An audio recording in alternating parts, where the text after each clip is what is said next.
ಪಹಲ್ಗಾಮ್ನಲ್ಲಿ ಪ್ರವಾಸಿಗರ ಕಗ್ಗೊಲೆ ಮಾಡಿದವರು ಯಾರು ಎಂಬುದನ್ನು ಹಲವು ಮಾಹಿತಿಗಳ ಮೂಲದಿಂದ ರೇಖಾಚಿತ್ರಗಳನ್ನು ಭಾರತೀಯ ತನಿಖಾ ಸಂಸ್ಥೆಗಳು ಹೊರಗಿಟ್ಟಿದೆ. ಪಾಕಿಸ್ತಾನದಲ್ಲಿ ನಿಷೇಧಗೊಂಡಿರುವ ಲಷ್ಕರ್-ಎ-ತಯ್ಯಿಬಾದ ನಕಲಿ ರೂಪವೇ ದ ರೆಸಿಸ್ಟೆಂಟ್ ಫ್ರಂಟ್ ಎಂಬುದಾಗಿ ಪಹಲ್ಗಾಮ್ ದಾಳಿ ನಮ್ಮದು ಎಂದು ಈ ರೆಸಿಸ್ಟೆಂಟ್ ಫ್ರಂಟ್ ಹೇಳಿಕೊಂಡಿದೆ. ಗುಂಡು ಹಾರಿಸಿದ ಉಗ್ರರ ಮಾಹಿತಿಯನ್ನ ಹಲವು ನೇರ ನೋಡುಗರ ಸಹಾಯದಿಂದ ತನಿಖಾ ಸಂಸ್ಥೆಗಳು ಕಲೆ ಹಾಕಿವೆ. ಅದರ ಮೇಲೆ ಅವರ ರೇಖಾಚಿತ್ರಗಳನ್ನು ಸಹ ಬಿಡುಗಡೆ ಮಾಡಿವೆ.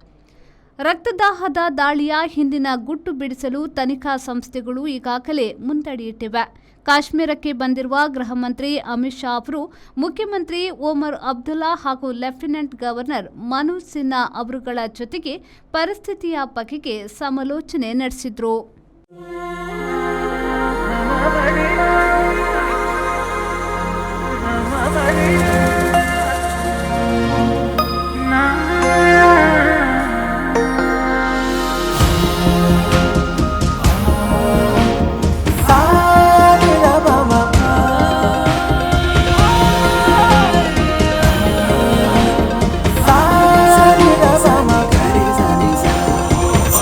VNR Gold